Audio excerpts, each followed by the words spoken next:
ఇప్పుడు మనం గోర్లు తీసుకుంటాం మేడం, గోర్లు తీసుకుంటాం కదా, నొప్పి వస్తుందా? రాదు.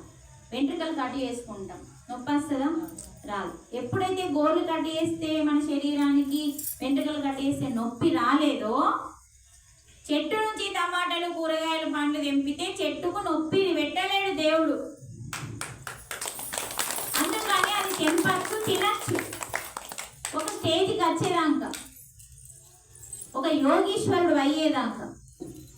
తర్వాత ఏ మేకకి కోడికైతే ఏముందో మనం ప్రాణం పీక వస్తున్నాం. ఇక్కడ మనం చెట్టు పీక తీయట్లేదు, చెట్టుని సంపట్లేదు, చెట్టు నుంచి వచ్చిన అమృత ఫలాలను తీసుకుంటున్నాం. కానీ మేకని కోడిని పీకని కట్ చేస్తున్నాం కాబట్టి మరోటి మొలవదు. టమాటా తెంపితే మళ్ళీ ఒకటి వస్తుంది, వంకాయ తెంపితే మళ్ళీ ఒకటి వస్తుంది. అంటే ప్రతిదీ మనం చెట్ల నుంచి తీసుకుంటే మళ్ళీ మళ్ళీ పుడతాయి కాబట్టి అక్కడ కర్మ లేదండి.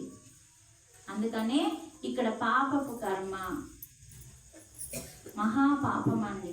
అందుకనే మనము తినాలా వద్ద మనం నిర్ణయించుకోవాలి. ఇన్ని రోజులు మనకు చెప్పేవాళ్ళు లేరు కాబట్టి ఎప్పుడైతే మనము, మీరు చూడండి, రేపటి నుంచి ఒక మాంసం ముక్క పక్కకు తీయండి, ఒక టమాటా పక్కకు తీయండి, టమాటాని 2 రోజులు ఒక బయట పెట్టండి, అంటే మీ ఇంట్లో బయట ఫ్రిడ్జ్లో కాకుండా. ఒక మాంసం ముక్కను కూడా దాన్ని పక్కకు పెట్టండి. ప్రయోగాలు చేయాలా. పెట్టినప్పుడు టమాటా ఇంకా 2 రోజులు పెట్టినా ఇంకా 4 రోజులు పెట్టినా మంచిగానే ఉంటుంది. దాన్ని పక్కకు పెట్టిన ముక్క ఆసన వస్తుందా లేదా? అంటే బ్యాక్టీరియా పడుతుంది. అది మాంసం, ఇది మాంసం కాదు.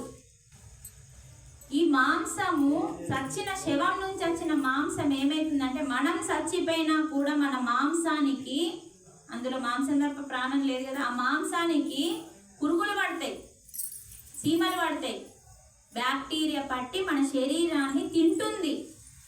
అలాగే ఆ మాంసం ముక్కని కూడా ఆ బ్యాక్టీరియా పట్టి తింటుంది. ఎప్పుడైతే ఒక మేకని మనం ఇలా కట్ చేస్తామో అది భయంతో తనలో ఉన్న విష పదార్థాలని బయటకి రిలీజ్ చేస్తుందన్నమాట. టాక్సిన్స్ అంటాం వాటిని. ఇప్పుడు చూడండి, మనం ఇక్కడ కూర్చున్నాం, తన్ను మని పాము వచ్చింది, ఈ లోపల ఏమొస్తుంది? ఆ భయం ఏం చేస్తుందంటే మన లోపల ఉన్న విష పదార్థాలని రిలీజ్ చేస్తుందమ్మా. పులి వచ్చింది, అబ్బా అంటాం. ఈ అబ్బా అన్న భయం నుంచి ఏమవుతుందంటే, మనకి ఎట్లా భయం వేస్తే విష పదార్థాలు బయటకు వస్తాయో, ఆ యొక్క మేకని మనం చంపేటప్పుడు పాపం అది భయపడుతుంది, అరుస్తుంది, ఏడుస్తుంది, వద్దంటది. కానీ మనకు అది అర్థం కాక దాన్ని చంపినప్పుడు దాని నుంచి వచ్చే భయం నుంచి విషం బయటకు వస్తుంది. ఆ విషం ఏమవుతుంది? కట్ చేసిన మాంసంకి అంటుకుంటుంది.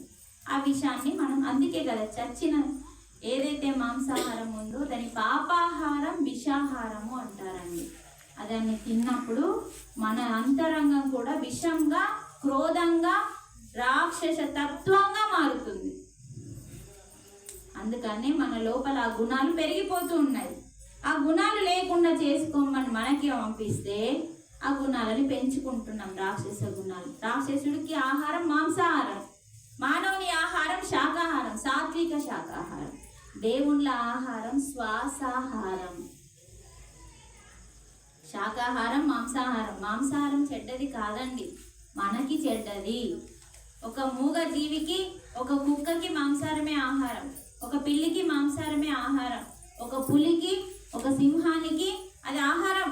దేవుడు అలా పెట్టిండు, దాని డిజైన్ కూడా అలాగే చేసిండు. కూరలు, గోర్లు చీల్చుకొని. నువ్వు మేకల్ని నువ్వేం కత్తిలు బిత్తి లేకుండా చీల్చగలుగుతా అంటే చీల్చలేవు. ఎందుకంటే చంపేటప్పుడే చూడలేని మన అంతరాత్మ అబ్బా అంటాం. చూడండి, చంపితే రక్తం పారి అక్కడ కోసి దాని తలకాయని వేరు వేసి అది వాడేస్తే ఎంత కొట్టుకుంటుందండి భూమికి.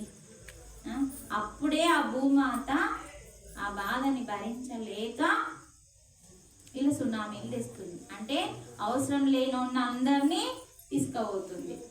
పాపం పండుతుంది కదా, అప్పుడు తీసుకొస్తుంది. మరి ఇవన్నీ ఓలి చూస్తున్నారు మనం చేసే పాపాలంటే ఇది ఒక్కటి చెప్పుకొని మనం క్లోజ్ చేసుకుంటాం. మనం చేసే, ఇప్పుడు మన రూమ్లో ఉండి మనం ఇద్దరమే ఉన్నాం, అదే మార్గంలో మనం మాట్లాడుకున్న మాటలు మూడో వ్యక్తి లేదు, వింటలేదు, ఓలు వింటారు అనుకుంటున్నాం.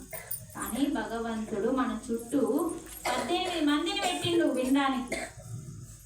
18 మంది మహాసాక్షులు మన చుట్టూ ఉండి వింటున్నారు. ఆ మహాసాక్షులే